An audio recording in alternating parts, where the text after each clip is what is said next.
Okay, everybody. If you've just joined us, this is the Next Billion EdTech Prize startup competition. We'll now be proceeding with the next four startups to pitch. Let's hear it now for Oxed from Argentina.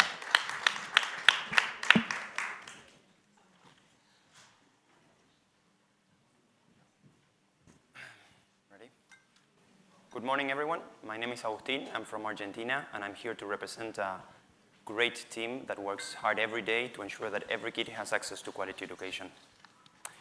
We are known by teachers, students, and communities as the crazy happy people from Ox. And I'm here to talk about a topic that I think is very important to us all, that is education. For the last 11 years, I've been lucky enough to visit a lot of schools. Some of them were private, some of them were public, some rural, some urban. But it didn't matter which school was, I've found this, that there are kids suffering because they're part of a system that doesn't understand their needs and struggles, teachers lacking the tools to help their kids in a more personalized way, and schools searching for solutions to reach their teachers and students in more meaningful ways.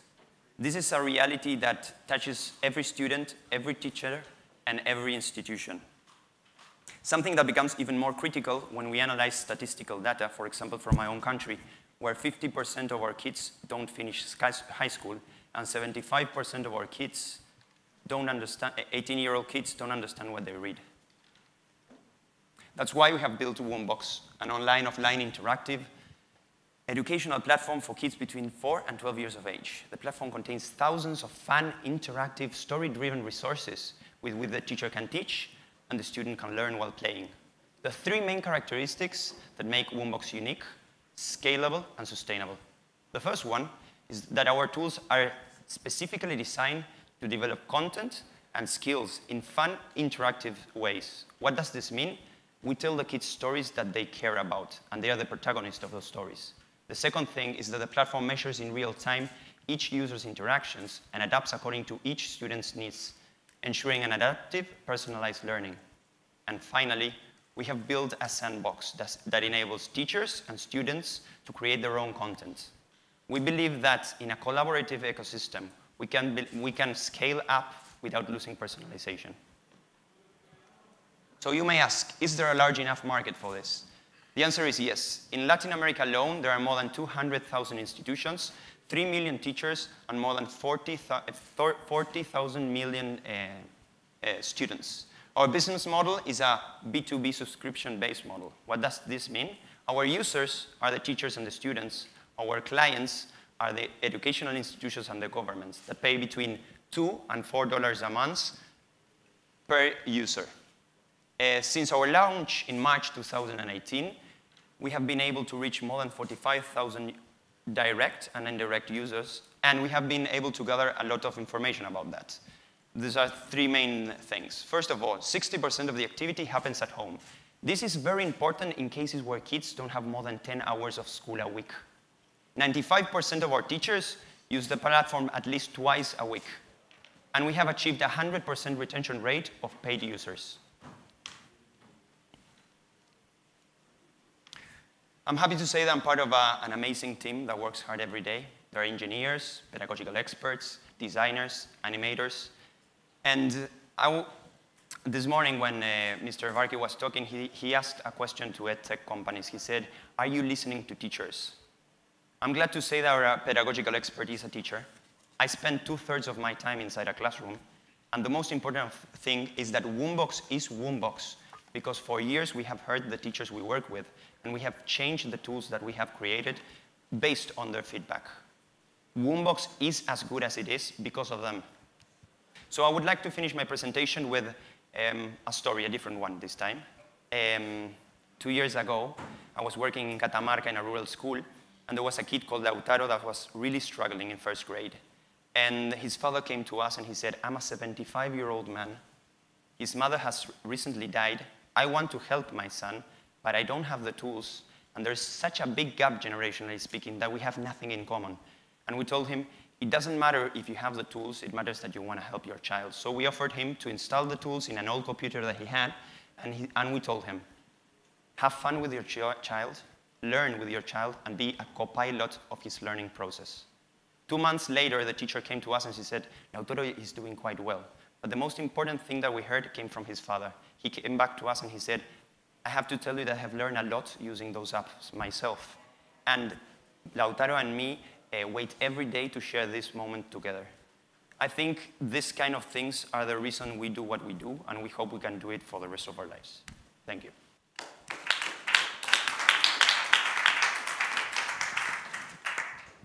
So you talk about adaptive and personalization. What technologies are you using to do that? I want to be really clear. First of all, we use algorithms now. What we do is we identify the learning objectives of each one of the subjects, and we define variables that adapt according to the type of strategy that the kid has used. And then we create the exercise. And depending if they are doing right or wrong, we kind of adapt it. For example, if in a math problem the kid is not operating in a critical thinking thing, maybe we'll change the amount of money that he has to resolve the thing, so he has to operate before. So that's what we do. Looking forward, we would like to have millions of data so we could do it in a more AI way, but I wouldn't say that we are applying AI at the moment. Mm-hmm. Good, I'm glad you're not saying that, right? Because it requires a large data set. Even what you're doing, that adaptivity, requires you to know what previous students have done, and it seems like this is a fairly new program. So how do you build those algorithms? What's the input? Well, I've said I've been working for the last 11 years, so I gotta tell a little bit of the story. Before Woombox, we've been working together. This team, some of them we've been working for 10 years together. And what we did on this first stage of learning is go into the schools and understand how teachers teach and kids learn. And we built a lot of different small apps that are available today even in Google Play, for example. And with those tools, we started identifying which are the main characteristics of the subjects that we cover. And that's the way we've been like tinkering and identifying.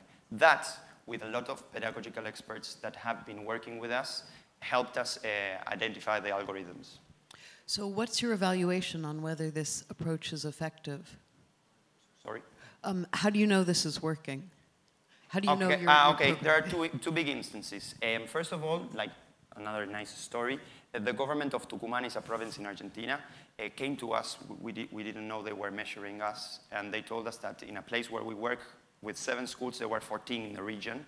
There were a big difference between the 7 schools we were working with and the other 7 schools, and they had made their own measurements on that. So we took on our behalf the job of also measuring that in 5 different provinces with 10 different schools, and even though it's an internal measurement and academically you may have a lot of questions around that, we have measured that it has a lot of impact. But on the other side, our games and exercises are kind of assessments. So every time the kid answers and answers correctly, we're identifying if he is able to understand what he's learning about. And in big numbers, because these kids play maybe 40 minutes, an hour and a half every day, we are able to determine if the kid is learning or not. So the 5 schools that you worked with and that you used as an evaluation, what was your evaluation metric? What were you looking at? Well, we had a control group, and then we have different groups. We measured in 2 years, at the beginning and at the end of every year. And what we did is compare it not only with the control group, but also with the interchange of the years. So the kids that started second were the reference of the kids that were finishing first, kind of. Thanks. What subjects are you covering? Maths, language, and that covers Spanish in our case, and we are also working with English. Science, understood as natural science and social sciences. And now we're covering programming, learning chess, that's something we're looking forward to. And we are building a module to try out entrepreneurship, but those are experimental modules. And you talked about a sandbox. I guess that's a content authoring tool, right? And how is the tagging done? Is that done by the teachers themselves then to the learning objectives so they can fit into your models? Or how do you make that work? There are three cases. Every game that we build, for example, I don't know if... Okay. No, I wanted to show the... Could we get the slides up again that he just presented? Is that okay? Just for one quick. Possible? Just quickly. Because it's Hello, audiovisual. Okay. Okay. Well, I'll tell you. For example, every game that we have, you have like this one. This one in here. It's like a bullseye, and you have to build a number. But for example, the numbers inside here could be 100, 50, 20, 10, 1. So the teacher can adapt the numbers that come out and the type of numbers that are in the bullseye. The other one is you can build your own interactive content, for example, stories, interact videos. In that case, yes, the teacher is the one that tags the content, and then we go through it. It's experimental also. We have a lot of content, and a lot of content doesn't go public because before we publish it, we have to make sure that it is correct and safe. And is your solution used exclusively as a blended learning approach or also self-study from home? Well, this platform has been an adventure for us. You design thinking that it's going to be used in some way, and then you find it's been used in so many other ways. When we designed it, we were thinking about a tool that would help teachers find other ways, like using a computer or using a blackboard. But what happened is that when we started experimenting, some kids found out that we had opened the platform, and they started using it in their own places. So when we went to a class one day, they were answering really good the questions. So the teacher said, what's happening here? No, we found something that's called Woombox, and we've been training with that. So nowadays, the main usage is 60% is at home. So they are doing it sometimes because it's part of the curriculum of the school, but sometimes because they are just going through the content. And the other one is based on a kind of blended learning in which the teacher uses to teach and tells them to do it as a homework or as an exercise. You said there are currently 45,000 users, and you categorized some as indirect users. Who are the indirect ones? Okay.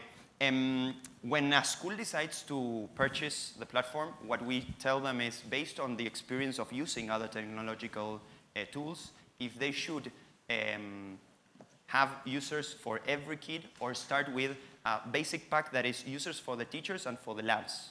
In that case, let's say, for example, a school that has 400 teachers, they may have 80 users. But those 80 users are being used by 400 users because they go into the lab, and even though you don't have the part of the measurement, they are still using the resources. So that's what we call indirect. Thank you. Could you tell us about how you plan to scale this app? And when you do so, address please the funding part and the adoption part as well. How you're planning them to adopt this tool?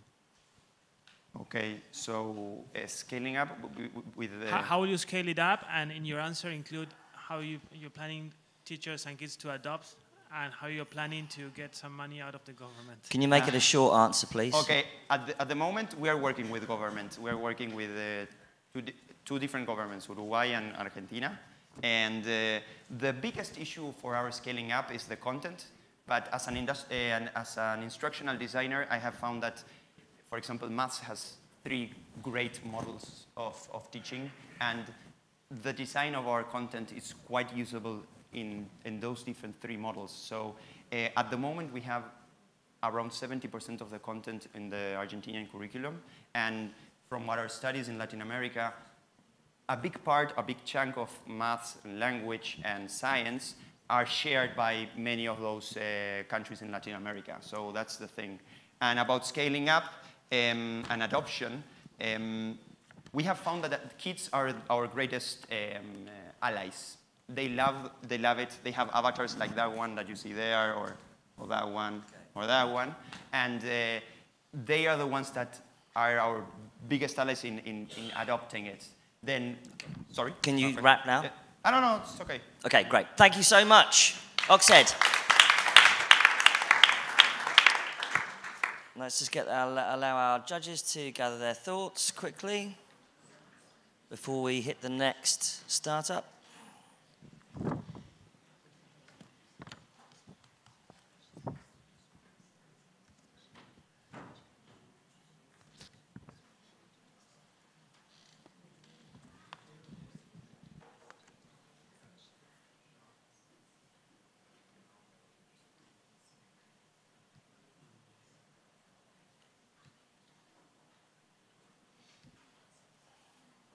Okay, I think we'll move on now. Okay, to next startup from Egypt, Praxi Labs. Round of applause. Off you go. Good afternoon, everyone. With all the current challenges we are having in the world, like global warming, the need for clean water, and hunger, it just seems inevitable that we need more scientists to work on solving these problems. However, unfortunately, last year only, more than 2.4 million jobs went unfulfilled in the US alone. So imagine the rest of the world. And a major reason for this shortage is dropout rates of STEM students, which is now reaching almost 60%. One of the causes for this is that traditional labs as we have them today face many challenges. For students, there is the lack of motivation and engagement, as well as restricted accessibility. It's always a fixed amount of time, so no second chances, no opportunity to actually go at your own pace, which is personalized learning. On the other hand, universities do suffer from the very high cost of lab construction and maintenance, let alone safety hazards and ethical challenges that they need to overcome. I'm Khadija, the founder of Praxi Labs, and I'm here to tell you how we are solving these problems. Praxi Labs was founded to provide 3D interactive, engaging simulations for science students to be accessible anytime, anywhere, at an affordable cost, with no concerns to safety or ethical challenges. And it's great to know that studies have shown that using virtual labs, students became more proficient and familiar with the lab surroundings and procedures, leading to an increase in their performance by up to 60%, and their retention by 80%. Both of which resulted in decreasing the dropout rates, which is our main problem. But that's not the only benefit, because the increased proficiency of students also resulted in requiring less time in the real lab and using less consumables. Two factors affecting the spending on a lab, which on average reaches $300,000 a year, out of which 60% are spent on consumables only. So we are also saving money for universities. And in return, we also make money by taking an annual subscription fee, depending on the number of students and the number of experiments. In only 1 year, we got 10 education institutions using our labs, benefiting more than 20,000 students and resulting in over $280,000 in revenues. We are currently the first mover in the MENA region, leveraging on our competitive advantage as we provide our simulations in both Arabic and English. And the opportunity is huge to reach thousands of universities across the globe, especially that we help both types of universities.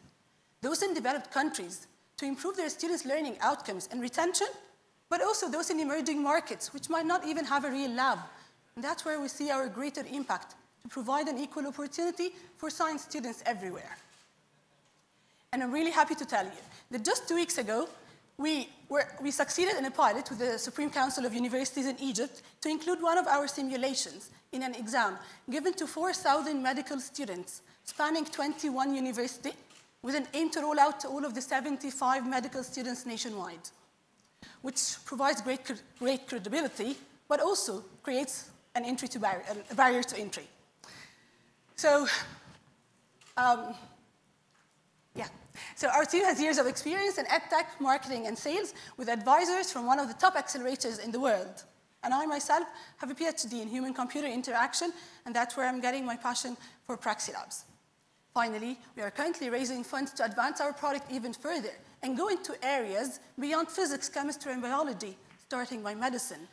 And it's just very important to tell you here that we did not only create a portfolio of experiments, we created a platform that enables our developers to be very efficient in creating a new experiment or going into a new area. We mainly give it the steps and generate the experiment. So it allows us to finish it in 1 to 2 days if we don't need to design new models.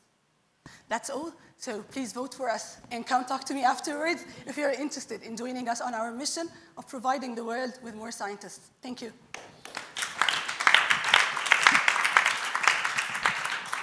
Judges, questions? So there's a tremendous number of virtual science labs already existing in the world. This is a very common product. And it's true that your product is available, I imagine, in Egyptian Arabic, which is a plus. But what are the other differentiators? Sure. So some of the competition is more into the 2D, not the 3D interactivity.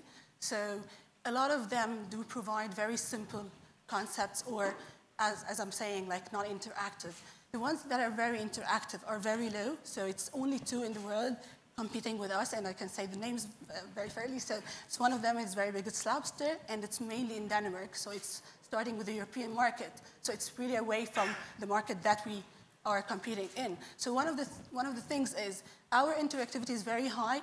So people comparing all our products are seeing that we do it very similar to the real lab and to the simulation in the real lab. So we let students do the exact procedure. If they need to close the bottle so that it doesn't leak, they will have to close it. They cannot go on and continue.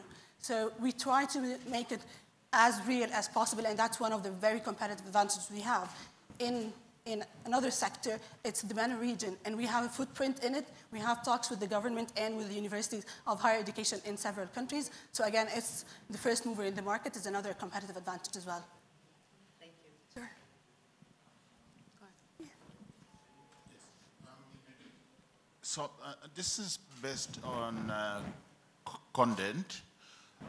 Who certifies the content that your labs are built on? Sure.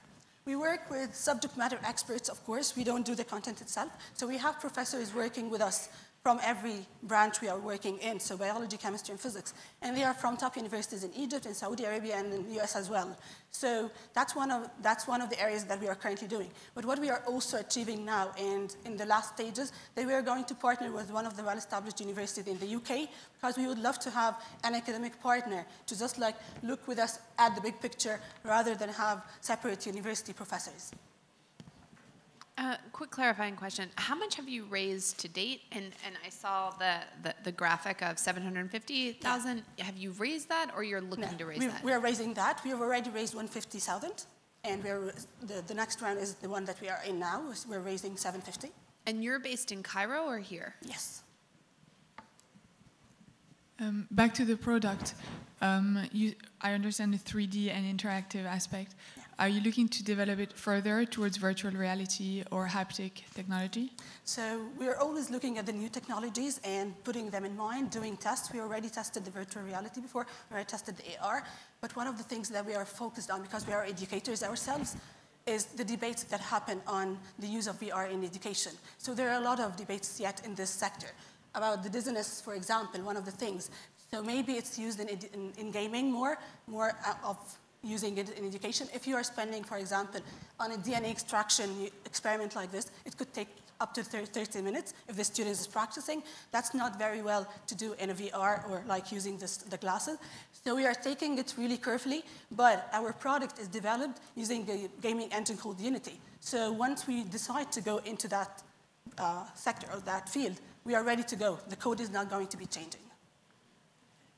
Final questions? So if you're using Unity, yes. The free version of Unity has a limit, and the unfree, the paid version of Unity is quite expensive. Are you going to develop your own game engine? What's your plans for paying for Unity? Yeah. So we are currently using Unity, the free version, as you said, but we are actually going to be using the Unity, the paid version. It's expensive, but it depends on the number of developers, etc. So at the beginning, it's not going to be that it's not affordable. We can afford it. But we're also talking with people that can connect us to them directly, and we can take like discounts because they help startups. So it's something similar to hosting, for instance, which is very expensive, but we're working with Microsoft to avail it for us to discounted prices. So it's always useful to be a startup in that sense. Any final questions? Okay, great. Thank you so much, Praxi Labs. We'll just let our judges do 30 seconds for judging.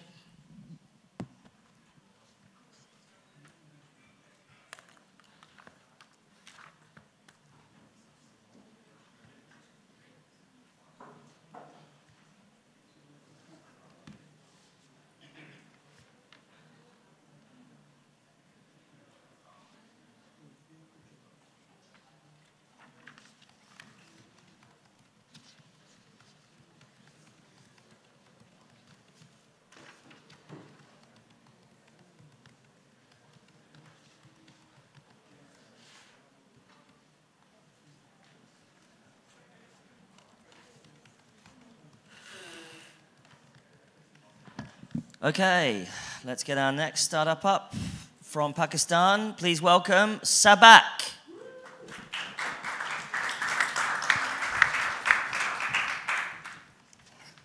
So I want to do a social experiment. See the statement at the top of my presentation? I want you not to try to guess the answer. See, we're all born with an inherent desire to learn, to discover, and to find out the answer. As children, the first things we want to do is touch, feel, or taste everything around us. Our first sentences are full of questions about the unknown. Naturally, then school should be places that should nurture this inherent sense of curiosity. But sadly, that isn't the case with most schools in Pakistan. As per a recent study, close to 80% of the students in 250,000 primary schools in Pakistan are suffering from poor quality teaching and low resource learning conditions. And those are the two biggest reasons behind 22 million children that are out of school in Pakistan.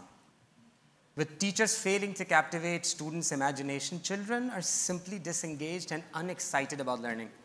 And millions more will fall through the cracks into the abyss of generational poverty. Enter Sabak. Sabak is an edtech company on a mission to make learning seriously fun. Muse, Sabak's flagship product, is an Android-based kindergarten to grade 5 digital learning solution that teachers use in a blended learning format to deliver highly engaging lessons. Using the power of storytelling and captivating digital content, Muse turns rigorous, curriculum-aligned, primary grade lessons into a fun and engaging digital world that ignites kids' passion for learning. Using our unique method of wrapping engaging stories around complex math and science concepts, we have helped to improve student engagement by more than 80%.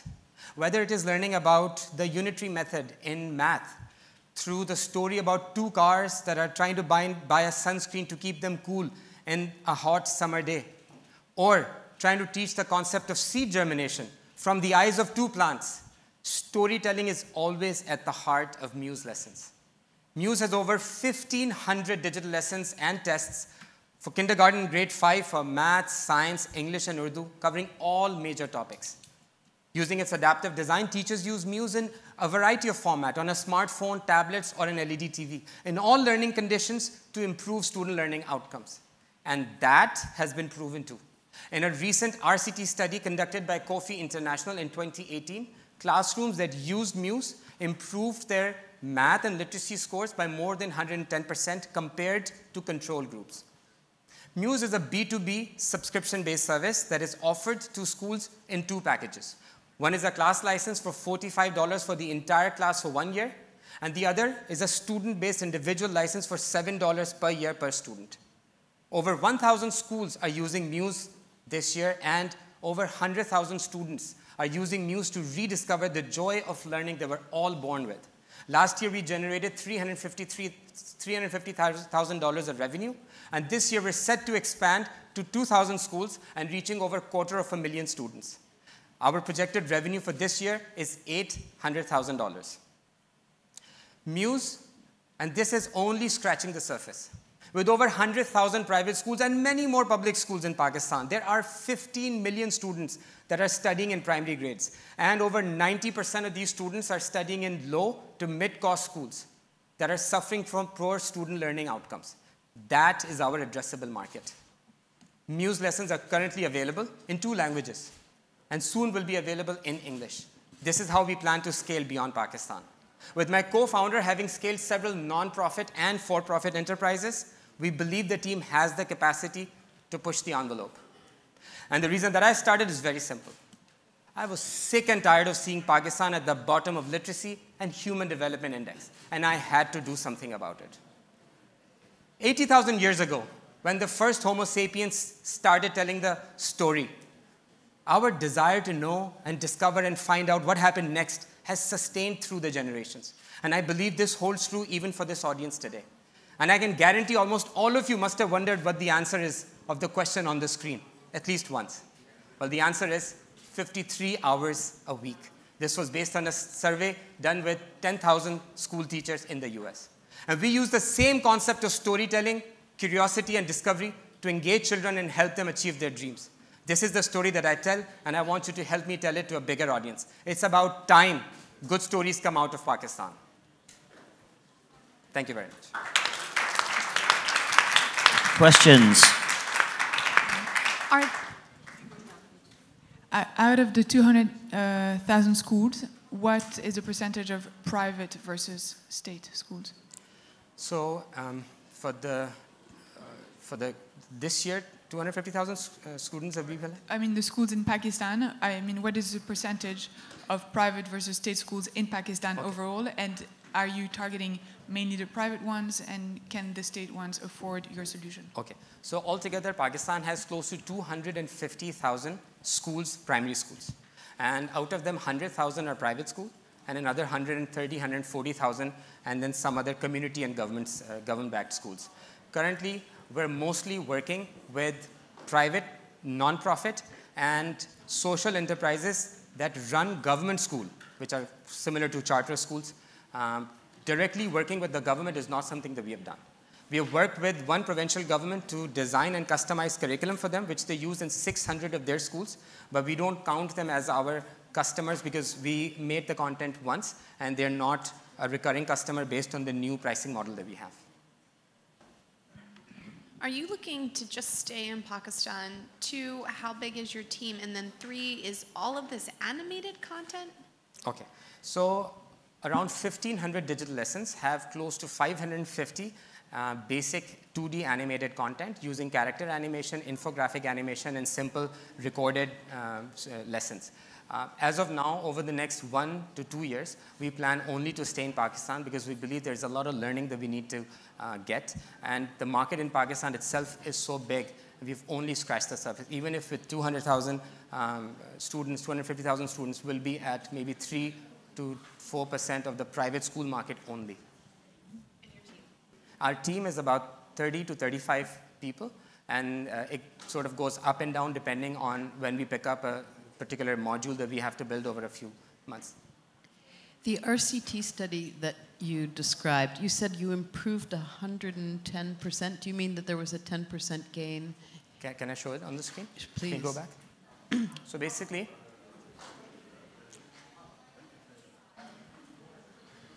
so this was the comparison group, baseline and endline, and this was the intervention group, baseline and endline. So the improvement over an 8-month period in a traditional schools was around 13%, and the improvement with our product was close to 28%. So the difference between the 12% and 28% is a little over 110% improvement.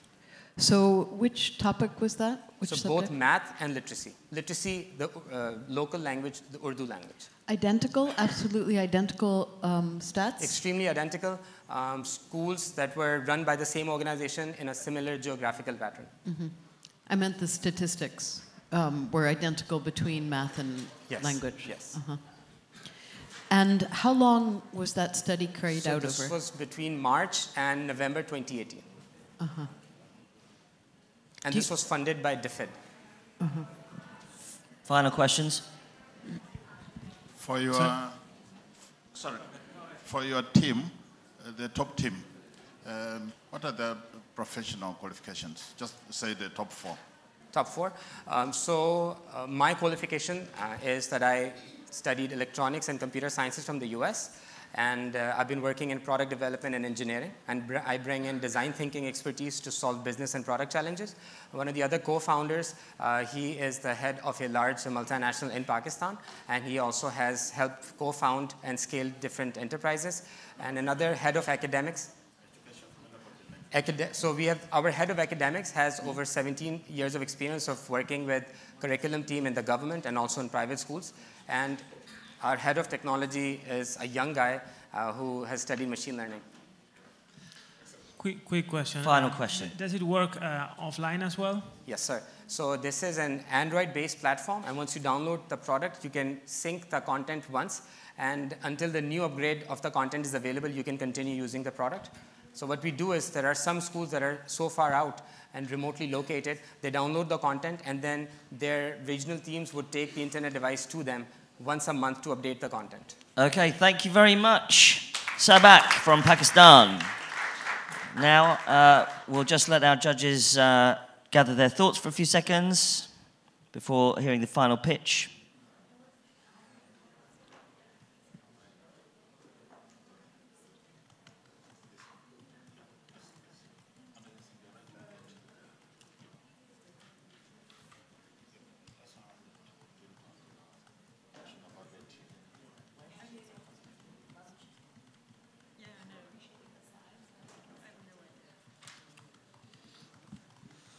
Okay, let's hear now from Signa Edu from Brazil. Coming up.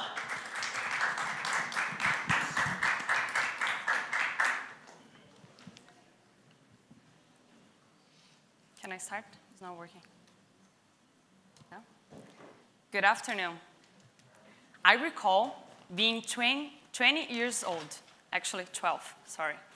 And at that moment, I had no teaching skills, no methodology. My sign language was really, really poor. And still, yet, I was there, trying to teach my deaf father how to read and write. I failed, of course. And as my father, out there, we have 360 million deaf people in the world. And 80% of them, they don't know how to read, as my father. And they don't know it because there is no one thinking about the right methodology to teach them. So, because they don't know how to read, they don't have access to existing educations that we have in the market, as we do, like YouTube, texts, books, articles. How can they consume all this? The market is not ready for deaf people. And that's why we created Signa.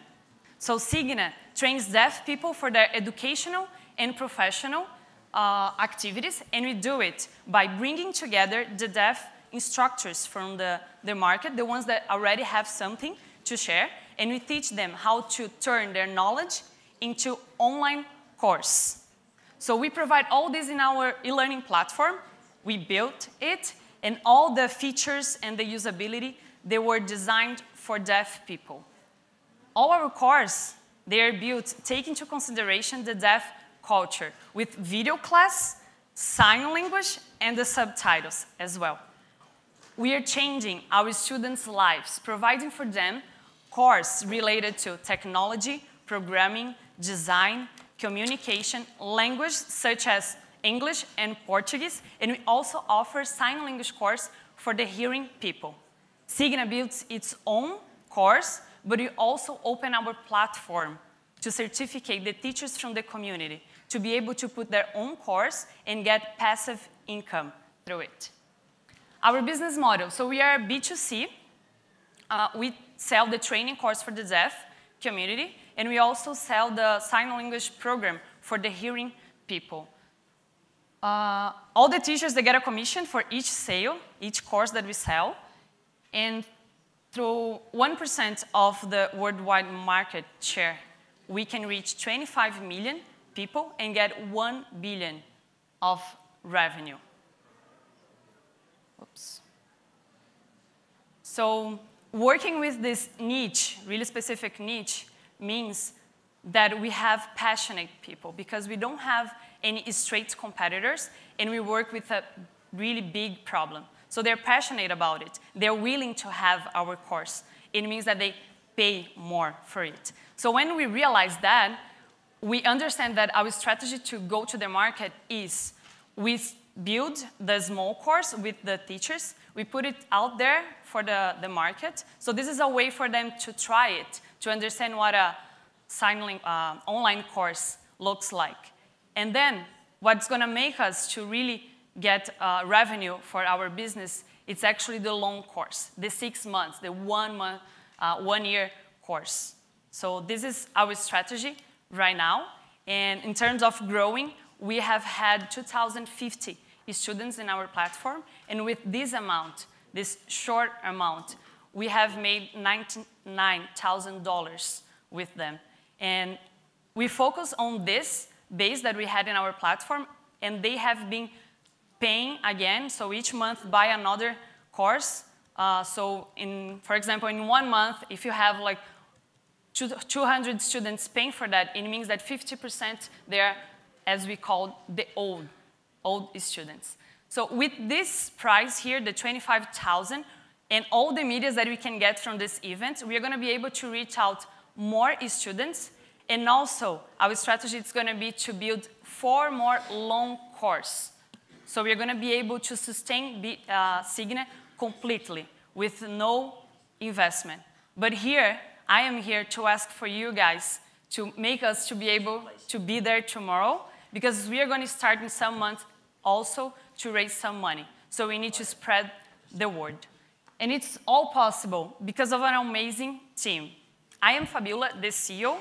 I am graduating business management. And Ícaro, the co-founder, it's the CTO. Leandro is the CMO. We all work full-time towards our mission, and we have 6 more deaf and hearing people with us. We are a bilingual team, deaf and hearings, working together, entrepreneurs thinking about how can we turn the next Udemy for the deaf community. Thank you. Questions? So on that whole community, that's quite broad. I guess you are targeting a subset of those 360 million deaf people. And which ones are you focusing on? Are those students, graduates? What is the age range, or is it lifelong learning? What is your sort of subset target audience? When it comes to the deaf? Yeah. Yeah. So in Brazil, we started to work with the deaf people from 15 years old to 45, which means 360,000 people. And this amount of people, they are related to the ones who have really a high level of impaired in median as well. That's what we thought when we started Signa. We thought that like these people, they are the ones who really need our product because they rely on sign language. It turned out that we actually have way more students that also can hear just in one ear, but they identify themselves as deaf people because they can't really hear properly. So no one is really thinking about them, but we have subtitle as well, so it works for these people. So we understood that we target one, but it's growing, and we are getting like the other targets as well. And did I answer your question? Yes, absolutely. Yeah. Thank you very much. And the follow-on question on that is, how do you go about customer acquisition? What is your strategy to reach them? I think that's the same question that I got yesterday about the distribution, right? Because yes. Today we use the Facebook to reach them, but we are also testing other channels. So we are using the teachers to sell it, so they can get an extra 20,000. And even if they are not the teachers in our platform, because they don't have like something to share, or they don't have this feeling of sharing something, but they have a big connection, and they're deaf, or they're an interpreter, for example, sign language interpreter, as we do have right now. So they are selling for us. So we don't need to be there in each city in Brazil selling it, but they can use their own network. Okay, and you reach those teachers via also social media, Facebook? If I use these teachers? Now to find these teachers in question. Oh yeah, so the way that we found them, we got together everything that we learned about how to create an online course, and we turn it to a course. You understand that? So we went to Facebook and to the community and said, okay, so if you have something to share and if you want to learn how to turn it into an online course, come to this course. So we got like in 2 months, we got 300 people taking this. So that's the way that we got. So when your father was young, there weren't really very many ways for people who were deaf or hard of hearing to learn. But today, there's a really large number of schools for the deaf in Brazil. And do you work with those schools, or what's your relationship to school-based learning for deaf people?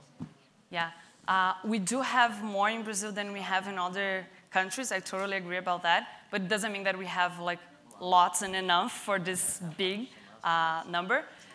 Because of this event and also other things that we've been doing in Brazil, we got reach out from the biggest deaf school in Brazil. They wanted to, they have 400, just an example of your question, they have 400 students over there and 100 professors, teachers. So they wanted to train the teachers to be able to train the students.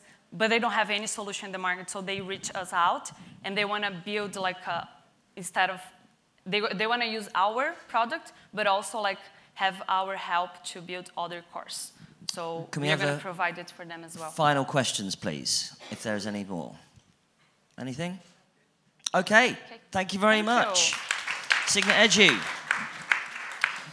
Ladies and gentlemen, that concludes the second round of pitches. We have one more group left today, this afternoon, to go through. But for now, that's from me, Mike Butcher from TechCrunch, and we're going to move to a panel just as soon as the next panel is here. Thanks very much for this section. Thanks.